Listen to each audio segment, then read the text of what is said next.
எல்லோருக்கும் வணக்கம். என் பேர் தினேஷ். நம்ம வந்து இன்னைக்கு ஆஃப்டர் எஃபெக்ட்ஸில் வந்து ஒரு பர்ட்டிகுலர் ட்ரான்சிஷனை பற்றி பேச போகிறோம். இது ஆக்சுவலாக ஒரு ட்ரான்சிஷன் சொல்ல முடியாது, ஒரு எஃபெக்டை இந்த ட்ரான்சிஷன் கேட்டகரியில் இருக்குது. இந்த ட்ரான்சிஷனோட பேர் வந்து scale vibe, CC scale vibe. இந்த ட்ரான்சிஷன் வந்து எதுக்காக யூஸ் பண்ணுறது அப்படின்றது ஒரு லைவ் எக்ஸாம்பிள்ஸாக உங்களுக்கு நான் உங்கள் ஸ்க்ரீனில் காட்டிகிட்டு இருக்கேன். இதுதான் இந்த ட்ரான்சிஷனோட ஒரு அவுட்புட் வந்து இந்த மாதிரி எடுத்துகிட்டு வரலாம். இதுக்கான பாசிபிலிட்டி நிறையா இருக்குது. நீங்களே பார்த்துருப்பீங்க, நிறையா மோஷன் கிராஃபிக்ஸ்லலாம் இது யூஸ் பண்ணியிருக்காங்க. இந்த ட்ரான்சிஷனை எப்படி யூஸ் பண்ணுறது, இந்த எஃபெக்டை பர்டிகுலராக எப்படி யூஸ் பண்ணுறதுங்கிறது நம்ம இப்போ ஒரு டுட்டோரியலாக பார்த்துருவோம். ஸோ ஃபஸ்ட்டு ஸ்டார்ட் பண்ணுறதுக்கு முன்னாடி ஒரு காம்போசிஷனை க்ரியேட் பண்ணணும். ஸோ ஒரு காம்போசிஷனை க்ரியேட் பண்ணுறதுக்கு நான் கண்ட்ரோல் என் கொடுக்குறேன். இது வந்து சிசி ஸ்கேல் வைப் டுட்டோரியல்னு வச்சுக்கலாம். இது வந்து நான் ஒரு ஃபுல் ஹெச்டி ஃபார்மேட்டில் வச்சுருக்கேன். இதை 1920x1080 பிக்சல் ரேஷியோவில் வச்சுருக்கேன். 25 ஃப்ரேம்ஸ் பர் செகண்டு. இது வந்து ஒரு 10 மினிட் கிளிப்பு. பேக்ரவுண்டு வந்து பிளாக்காக வச்சுருக்கேன். ஓகேங்களா? இப்போ வந்து நான் ஓகே கிளிக் பண்ணுறேன். இந்த ட்ரான்சிஷன் வந்து எங்கே இருக்குது, இந்த பர்டிகுலர் எஃபெக்ட் எங்கே இருக்குன்னா எஃபெக்ட்ஸ் அண்ட் ப்ரீசெட் பேனலில் இருக்குது. இதை கிளிக் பண்ண உடனே பார்த்தீங்கன்னா ட்ரான்சிஷன் ஒரு கேட்டகரி இருக்குது. இந்த கேட்டகரியில் வந்தீங்கன்னா சிசி ஸ்கேல் வைப், இதுதான் இந்த ட்ரான்சிஷனு. இந்த ட்ரான்சிஷனை தான் நம்ம யூஸ் பண்ண போகிறோம். இப்போ எப்படி நம்ம யூஸ் பண்ணனா, ஸோ இதுக்கு வந்து ஒரு இமேஜ் எடுத்துக்கலாம். எந்த இமேஜ் எடுத்துக்கலாம்? ஓகே, ஒரு அப்ஸ்ட்ராக்ட் இமேஜ் எடுத்துக்கலாம். ஸோ இதுதான் இந்த இமேஜ் எடுத்துக்கலாம். இதுதான் வந்து ஒரு பர்டிகுலர் ட்ரான்சிஷனோட இது. இந்த இமேஜை வந்து எப்படி இந்த எஃபெக்டை யூஸ் பண்ணால் எப்படி அவுட்புட் எடுத்துகிட்டு வரலான்றது பார்த்துடலாம். ஸோ இதை ட்ரான்சிஷனை ட்ராக் அண்ட் ட்ராப் பண்ணிடலாம். ட்ராக் அண்ட் ட்ராப் பண்ண உடனே உங்களுக்கு இந்த ட்ரான்சிஷன் வைப்பில் வந்து இந்த ஸ்கேல் வைப்பில் வந்து உங்களுக்கு நிறைய ப்ராப்பர்ட்டிஸ் எல்லாம் ஒரு 3 ப்ராப்பர்ட்டி தான். Stretch, centre, direction. சென்டர் வந்து எந்த பாயிண்ட் ஆஃப் ஆரிஜின்றது தான் நம்மளுக்கு இந்த ஸ்ட்ரெச்சுன்ற இது ஆப்ஷனு. நெக்ஸ்ட்டு ஸ்ட்ரெச் பண்ணி பார்ப்போம். சும்மா ப்ரிவ்யூ பண்ணுறதுக்கு ஸ்ட்ரெச் பண்ணால் அந்த சென்டர் பாயிண்ட் வரைக்கும் ஸ்ட்ரெச் பண்ணும். அவ்வளோதான். இந்த ட்ரான்சிஷன் வந்து நெகட்டிவ் டைரெக்ஷனில் போனீங்கன்னா லெஃப்ட் ஹேண்ட் சைடுக்கு போய்டும். பாசிட்டிவ் டைரெக்ஷனில் வந்து ரைட் ஹேண்ட் பாயிண்ட் ஆஃப் ஆரிஜின்லேருந்து ரைட்டில் போய்டும். ஸோ இதை வந்து நான் 0 ஆக்கிக்கிறேன். நம்ம என்ன பண்ணலாம் அப்படின்னா, இந்த சென்டர் பாயிண்ட் இருக்குல்ல, சென்டர் பாயிண்ட்டை வந்து நம்ம லெஃப்ட் ஹேண்ட் சைடு பாட்டம் கார்னருக்கு எடுத்துகிட்டு வந்துடலாம். இப்போ ஸ்ட்ரெச் பண்ணோம்னா பாருங்கள், அந்த பாயிண்ட் ஆஃப் ஆரிஜின்லேருந்து வெளியே போகுது. இதுதான் வந்து இந்த ட்ரான்சிஷனோட இவ்வளோதான், சிம்பிள். இதை வந்து ஆங்கிள் வந்து நீங்கள் மாற்றுனீங்க அப்படின்னா, இல்லை எனக்கு இது வந்து சென்டர்லேருந்து வேணும் அப்படின்னா, இதை நீங்கள் இந்த பாயிண்ட் ஆஃப் ஆரிஜினை வந்து சென்டர் ஆக்கிக்கோங்க. நான் 0 ஆக்கிடுறேன். இதை இங்கே சென்டர் ஆக்கிக்கோங்க. இந்த ஆங்கிள் இருக்குல்ல, டைரக்ஷன், இந்த சென்டரும் இந்த டைரக்ஷனும் ஆல்மோஸ்ட் ரெண்டும் கலந்து தான் ஒர்க் ஆகும். ஸோ இதை வந்து நான் வந்து ஒரு 90 டிகிரியில் வச்சிடுறேன். 90 டிகிரி வச்சு ஸ்ட்ரெச் பண்ணோம்னா உங்களுக்கு இது மாதிரி ஒரு ஸ்ட்ரெச் இருக்கும். இந்த ஸ்ட்ரெச் வந்து இப்படி இருக்கும். நம்ம வந்து இதை வந்து ஒரு அனிமேட் பண்ணி பார்த்துடலாமா? ஸோ இப்போ ஸ்ட்ரெச்சில் வந்து நான் 0 ஆக்கிடுறேன். இந்த ஸ்ட்ரெச்சுக்கு இங்கே ஃபர்ஸ்ட் ஃப்ரேமில் போயிட்டு நான் ஒரு கீ ஃப்ரேமை ட்ராப் பண்ணிடுறேன். ஒரு 2 செகண்ட்ஸுக்கு போயிட்டு இந்த ஸ்ட்ரெச்சை வந்து நம்ம அப்படியே கொஞ்சம் இன்க்ரீஸ் பண்ணலாம். அதை வந்து கம்ப்ளீட்டாக ஸ்க்ரீனை விட்டு வெளியே போகிற அளவுக்கு போயிடுச்சுன்னா இப்போ விட்டுறலாம். இப்போ வந்து நம்ம ட்ரான்சிஷன் எப்படி ஆகுதுன்னு பார்த்துடலாமா? இதுதான் இந்த ஸ்ட்ரெச். இது வந்து ட்ரான்சிஷன் அவுட்டுன்னுவாங்க. நம்ம அதுக்கு பதிலாக என்ன பண்ணலாம் அப்படின்னா, ஒரு நிமிஷம் இருங்க. இந்த லேயரை செலக்ட் பண்ணிவிட்டு யூன்னு ப்ரெஸ் பண்ணிங்கன்னா இதை கீ ஃப்ரேம்ஸ் எல்லாம் இருக்கும். இதை வந்து நான் இந்த சைடுக்கு மூவ் பண்ணிவிட்டு,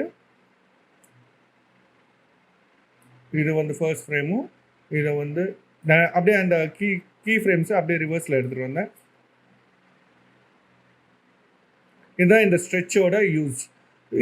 இந்த சிசி ஸ்ட்ரெச் வைப்புங்கிறது இதுதான் வந்து உங்களுக்கு யூஸ் பண்ணுறது. இதுதான் இந்த ஒரே இதுதான். இந்த 3 கண்ட்ரோல் மட்டும்தான் இருக்குது. இந்த 3 ப்ராப்பர்ட்டிஸ் மட்டும்தான் இருக்குது.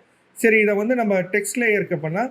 ஸோ நான் இந்த லேயரை வந்து நான் ட்ரிம் பண்ணிடுறேன். இந்த லேயரை செலக்ட் பண்ணிவிட்டு ஆல்ட் க்ளோஸ்டு ப்ராக்கெட்டை யூஸ் பண்ணோம்னா டைம் மார்க்கர் எங்கே இருக்கோ அதோட கட் ஆகிடும்.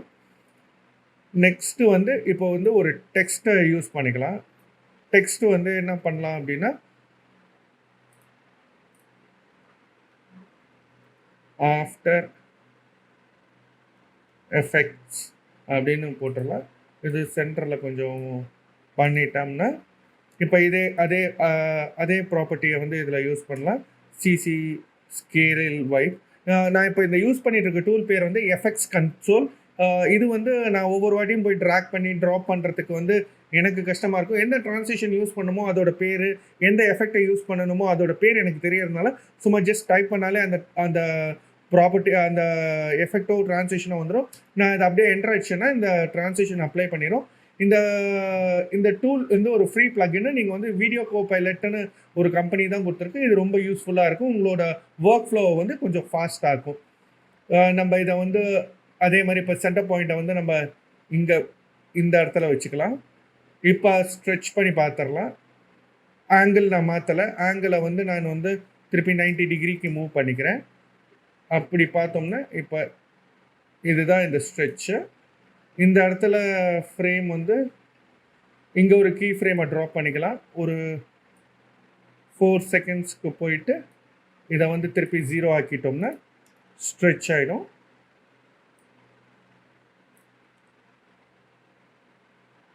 ஒரு நிமிஷம், ஃபார் சம் ரீசன் அப்பப்போ இது ஆகும். ஒன்றும்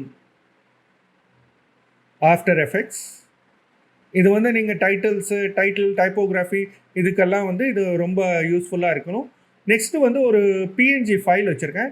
அந்த பிஎன்ஜி ஃபைலில் வந்து இப்போ இதுதான் வந்திருக்கு. இப்போ இங்கே ட்ரான்சிஷன் முடிஞ்சிருக்கு. ஸோ திருப்பியும் இந்த லேயரை நான் செலக்ட் பண்ணிவிட்டு டைம் மார்க்கரை வச்சுட்டு ஆல்ட் க்ளோஸ்டு ப்ராக்கெட்ஸ் கொடுத்தா திருப்பி அங்கே கட் ஆகிடும்.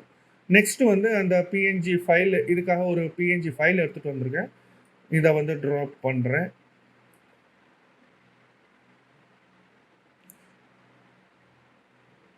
இந்த பிஎன்ஜி ஃபைலு இங்கேருந்து ஸ்டார்ட் பண்ணிக்கலாம்.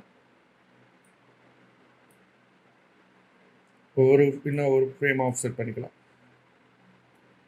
இப்போ இந்த இதை வந்து ஃப்ரேமை இது பண்ணிக்கலாம். So same CC scale vibe அப்படின்னு கிளிக் பண்ணோம். அப்படி இது பண்ணிட்டோம்னா திருப்பி இதை வந்து நம்ம மேலேருந்து கீழே வர வைக்கலாம். ஸோ பாயிண்ட் ஆஃப் ஆரிஜின் வந்து இங்கே சென்டர் பண்ணிக்கலாம். இது 180ன்னு வைக்கலாம், இல்லை 0வும் வைக்கலாம். ரெண்டும் ஒன்று தான் வரும். ஸோ 0 வச்சுக்கிறேன். இப்போ வந்து இதை ஸ்ட்ரெச் லைட்டாக பண்ணிட்டோம் அப்படின்னா ஓகே. இங்கே ஒரு கீ ஃப்ரேமை ட்ராப் பண்ணிக்கலாம். ஒரு 8 செகண்டுக்கு போயிட்டு இதை வந்து 0 ஆக்கிக்கலாம். ஸோ இந்த ட்ரான்சிஷன் வந்து இந்த எஃபெக்ட் வந்து இது மாதிரி யூஸ் பண்ணிக்கலாம். இமேஜஸில் யூஸ் பண்ணிக்கலாம், இல்லை டைப்போகிராஃபியில் யூஸ் பண்ணிக்கலாம், இல்லை லோகோ ரிவீல் இருக்குல்ல அதுக்கெல்லாம் இது வந்து ரொம்ப சிம்பிளாக அனிமேஷன் வந்து இது வந்து பேக்ரவுண்ட்ஸ் வந்து நீங்கள் போட்டிங்க அப்படின்னா இன்னும் பிரமாதமாக இருக்கும். இது ரொம்ப யூஸ்ஃபுல்லாகவும் இருக்கும். உங்களால் எங்கெங்கே யூஸ் பண்ண முடியுமோ யூஸ் பண்ணுங்கள். இது வந்து சிசி ஸ்கேல் வைப். இந்த ட்ரான்சிஷன் இது வந்து ட்ரான்சிஷன் கேட்டகரியில் இருக்குது. ஏன்னா ஒரு ப்ராப்பர்ட்டிலேருந்து இன்னொரு ப்ராப்பர்ட்டிக்கு ட்ரான்சிட் ஆகிட்டுருக்கு. ஸோ இதுதான் வந்து இந்த ட்ரான்சிஷன் ஸ்கேல் வைப் அப்படிங்கிற ட்ரான்சிஷனோட ப்ராப்பர்ட்டிஸ். உங்களுக்கு இந்த வீடியோ ரொம்ப பிடிச்சிருந்தா அப்படின்னா லைக் பட்டனை ப்ரெஸ் பண்ணுங்கள். என்னோடய சேனலுக்கு சப்ஸ்கிரைப் பண்ணிங்கன்னா எனக்கு ஒரு மோட்டிவேஷனாக இருக்கும். உங்களோட டைம் ஸ்பெண்ட் பண்ணதுக்கு ரொம்ப thanks. Have a wonderful day. By.